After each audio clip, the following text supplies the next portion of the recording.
Hello and welcome. My name is Nelson Karanja. This is Global Oak Media. I want to introduce, or I want to talk about accelerated learning. And perhaps I need to just define accelerated learning before I tell you the story, the beginning of my journey in accelerated learning. Did you know that there are faster ways of learning just about anything? I know that because that is what I've done for so many years now. I have taught numerous people very many different things, even outside of my field, how to learn. I may not teach you a particular subject, but I can teach you how to learn faster. Accelerated learning is all about learning more efficiently, being able to learn with purpose. And from the many years that I've dealt with many different people of all different walks of life, I have learned one thing. The blockages to learning are psychological. There are some obstacles in the mind that inhibit our learning. But today I just wanted to give you the origin of my journey, because sometimes there are things that are born of certain kind of disasters. Sometimes it takes some difficult moments to actually change the course of your life. When I was 14 years old, I'd just done my final exams in primary school before I could go to secondary school. I did not make it with the first attempt. And I sat down with my parents and we agreed, well, because I did not get the marks to go to the secondary school that I had hoped, I could repeat my class 7. Those days we called it CPE, Certificate of Primary Education. For those of that generation, when you reached standard 7, you did your exams, and then you proceeded to secondary school, where you do another 4 years, and then after that you go to A-levels. I had not made it. I repeated that class. This is the beginning of my journey in accelerated learning, something that changed the course of my life. I don't think in lower primary or mid-primary I was a bad performer. I don't know what happened by the time I approached class 7, because something happened and for no particular reason, my grades became very bad. So when I repeated class 7, I ended up in a class called 7B. And my primary school, obviously being a local school, I studied in Muranga, place in Gethima, Kigumo constituency. And in those days, teachers actually just assaulted students. I don't think it was actually disciplining. I think it was more like assault. I ended up in a class with a very severe teacher. And this is the irony of life, that sometimes very good things can come out of a very bad situation. When I repeated my class 7, my maths grades were deplorable. I was performing very badly. And this teacher decided to come up with a rule that he will give out a certain number of sums in, certain number of questions. And you are not assessed whether you pass. You are supposed to pass all of them. If you fail even one, for each that you fail, that is one lash of his whip. And he had a stick. And believe me, that was no joke.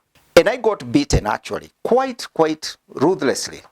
Because no matter how much hard I tried, I would think I've understood. When we get to the paper, it's like my mind would freeze and I wouldn't perform well.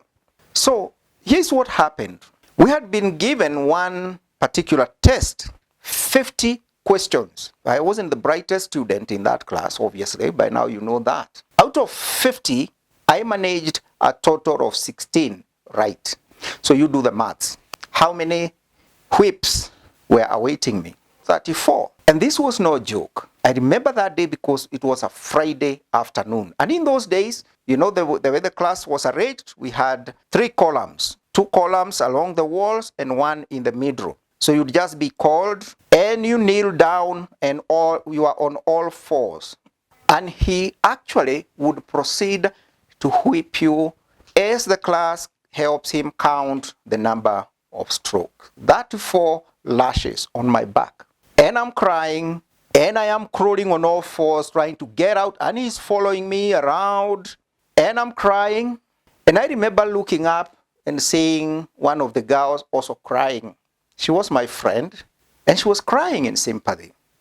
And at some point, I actually lost count, and I just was crawling around. I couldn't tell even when he finished.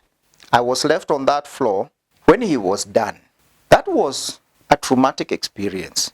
But here is the thing. This is actually where the transition came in. Later that night, when I went home, my back was all bruised.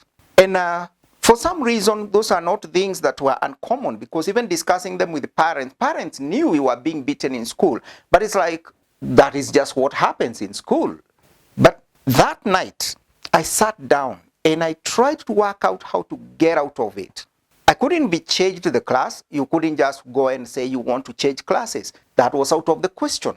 This maths teacher was really good, but I think he was mentally unhinged, in my mind, when I look at it, looking at it. But the other thing is, that was the very first time I actually felt like running away from home, running from school, and actually just disappearing. Because I knew in my home, nobody quit school. Nobody. My parents were they were not just that kind of parents that would allow you to actually quit school.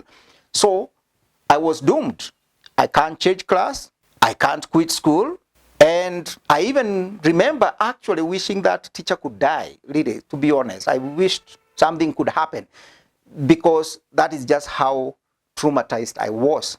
And we were promised that on Monday we would have another test. I dreaded school. I really dreaded school. The mere thought of going to school terrified me.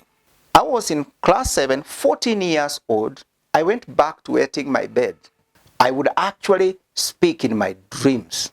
In my sleep, I would speak out loud. And my brother, whom we shared a bed with, my twin brother, would actually wake me up and hit me and tell me, stop, quiet, or shut up. I started talking in my sleep. I was traumatized. And I felt trapped. And I couldn't sleep one of those nights in the weekend. I don't know whether I remember it was the Saturday or the Sunday, but I do remember that particular weekend of that 34 lashes. When I sat at my reading table and I'm staring at that book that we were given for with questions and, practice questions and all that. And just looking at it, and I am all in tears, wondering, how come I cannot understand this? And I remember even praying about it. I had worked as hard as I could. Nothing was working. But I remember at some point, I started almost like drifting to sleep. I think I started dozing off. And I started thinking, what if this was not as hard as it looks? What if that question caught me? I was brought up as a Christian. I knew I thought God can do pretty much anything. So I had prayed, but I do remember actually starting to ask myself, what if I didn't have a problem with this? And I somehow started imagining, what if I was really good in math? And I started toying with that. As again, my mind started shifting. And I started saying, well, suppose I was enjoying this. And for some reason, my sleep disappeared. And it's like, I don't know whether it was a conscious shift, but I actually had already decided I'm not going to be afraid of this maths. I am not going to be terrified of it. It's like I decided I'm going to enjoy it. And when I became alert and I looked at my book, it's like I was seeing it again for the first time. And I opened a new page in my book. It was all squared books for maths. They had this, the squared ones. And I started breaking down a very simple formula. And for the first time, I actually decided, or I actually saw that I could break this. Instead of looking at the entire sum, I started breaking it into small chunks and enjoying just solving something so small that I already knew actually, but feeling the process, feeling the joy of actually just accomplishing that. And I started that, breaking it. But the important thing is I made up my mind, I'm not going to be afraid of this maths. I started cracking those formulas one by one, small chunks, but celebrating every little chunk. Every little sum I got right, I gave myself a pat on the back and I started enjoying the process. For whatever reason, that was a mind shift.